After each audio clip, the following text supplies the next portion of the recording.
Hello, everyone. I hope that you are having or you have had a great day. I'd actually like to share with you a video on some tips on how to command peace in your home. I know that there are a lot of people out there who are struggling with the absence of peace in their house, in their home, their abode, the place that is supposed to be your sanctuary, the place that you are supposed to be able to go to get away from the ills of the world, to get away from whatever is bothering you. You should be able to relax, and your home should be a serene place where you're able to recharge your batteries. And there are so many people that are battling forces and that are fighting constantly against things, confusion, and all types of unsettling things that are going on in their home. So I just wanted to give some tips on how you can command peace in your home.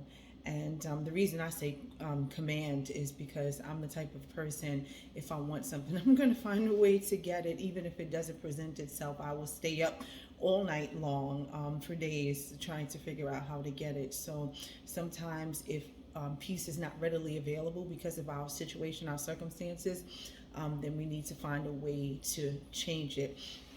First of all, I'd like to give you this disclaimer.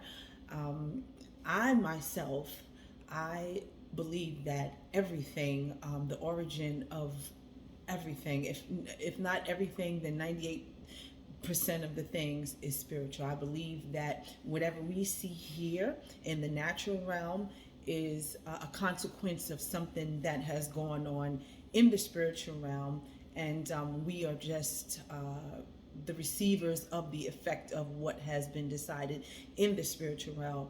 So I usually, if I see something in my life and I want to change it, I usually try to deal with the spiritual realm first, because I believe that the spiritual realm is the parent to the natural world that we see. So I like to let you understand, first of all, that's how I think. That's why I take the course of action that I would take, or that's why I suggest the course of action that I suggest.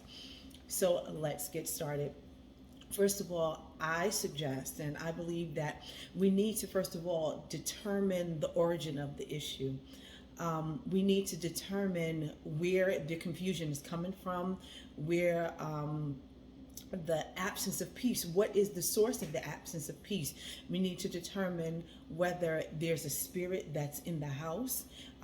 If something happened in the house, if there's something, an entity that was dwelling in the house when you came there, maybe because it was the site of something that happened way before you came, and you have no idea of what went on, and that spirit is still lingering for whatever reason. Or is it just us? Are we the issue?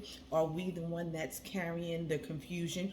Or is it maybe the person that we're sharing our space with, or maybe the people that we let into our house? We have to be careful who we open up our dwelling place to. You can determine the origin by paying attention to how the problem arises.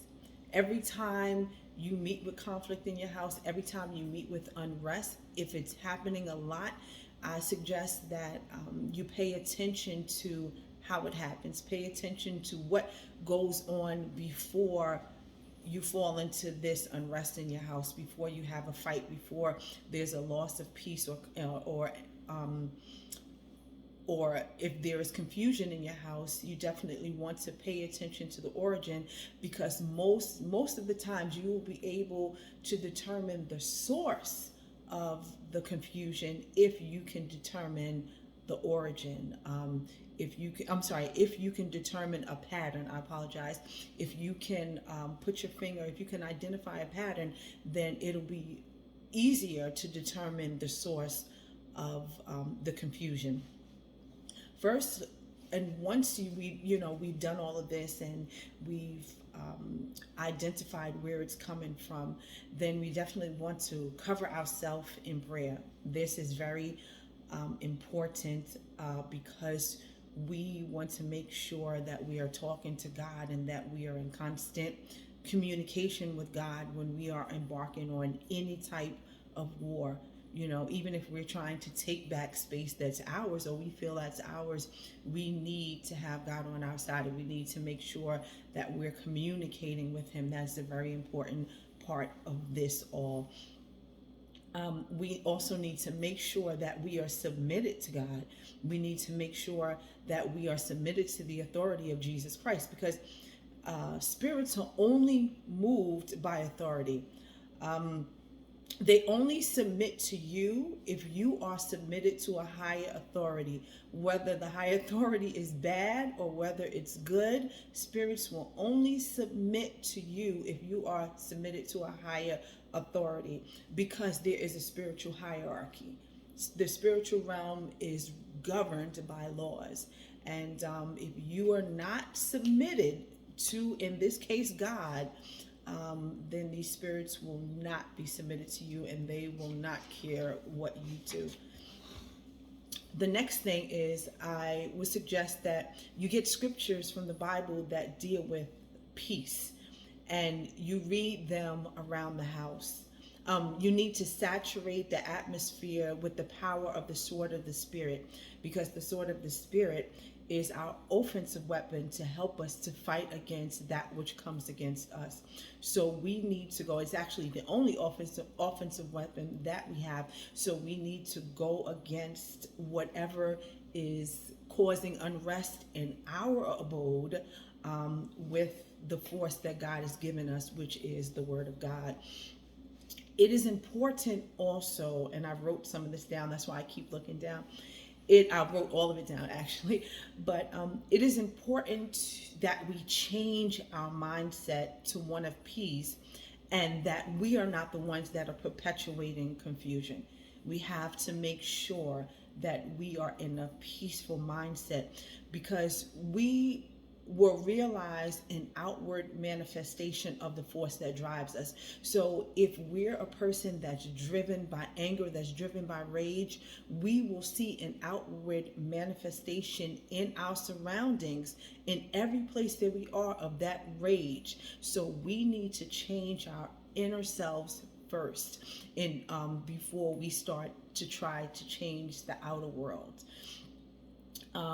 Because if we don't, we're working against ourselves. So we can't be warring for peace and praying for peace, but yet we're perpetuating anger and hate and confusion. And I know it's very hard. It's easier said than done when you're in a place and you feel like you're being attacked, and you feel like people are coming against you, and you feel like people are causing unrest in your place that's supposed to be your sanctuary.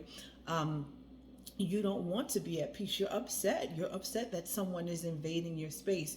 But in order for what you're doing to work, and in order for you not to work against yourself, you definitely have to change your mindset to a mindset of peace. And also you have to believe that what you are doing is going to work. We can't go into the fight. We have to believe that God has our backs. We have to believe that what we are doing will work. And because if we go in there not believing that anything we're saying or anything we're doing is effective, then we'll go in there with an attitude of defeat, and we're defeated even before we begin to fight. So definitely we have to work on our mindset. Also, I would suggest that when everyone is sleeping, that we find that time to pray. We find that time to pray when it's still, and when nothing is going on and everything is not distracting us. We need to find that time to pray and to saturate the air, to saturate the atmosphere in the house that has been charged with negativity. Saturate that atmosphere with praise. Saturate it with praise and prayer. And it is important that we do it when everyone else is still, so that there are no distractions and we are calm and we can listen to the voice of God, and we can direct our prayers to where they need to go, and we can concentrate and focus on winning the war at hand. There's something else. If this issue does not stem from a person in your midst that is just causing confusion, or argumentative because it's a bad relationship, or just an unruly member of the household, and it's not stemming from you, and it is stemming from a spirit, an entity that was housed, well, not housed, but that was dwelling in your house before you got there, it will be much harder to drive them out, because at that point they've been there for long, and spirits are territorial, so they will claim that place as their own, and you will have to drive them out, but you would have to actually speak to drive them out, and that becomes another level of warfare, where it can be done with some of the things that I previously mentioned, but it must be done more rigorously. You have to definitely be focused, and it's not something that should be undertaken by a person who is not the most spiritually sensitive and who is not well versed in things like that. So like I said, I think that you can clear your house of things that are causing you to maintain confusion. You should have your house as a sanctuary, that is someplace that's comfortable for you to recharge and to be able to relax. So definitely, if anything is going on in your house, you need to command your house to be brought into peace. You can command your house to be brought into peace. There's just certain steps that you have to follow. And if it's something more than just, like I said, a person who's causing this, and it's an unseen.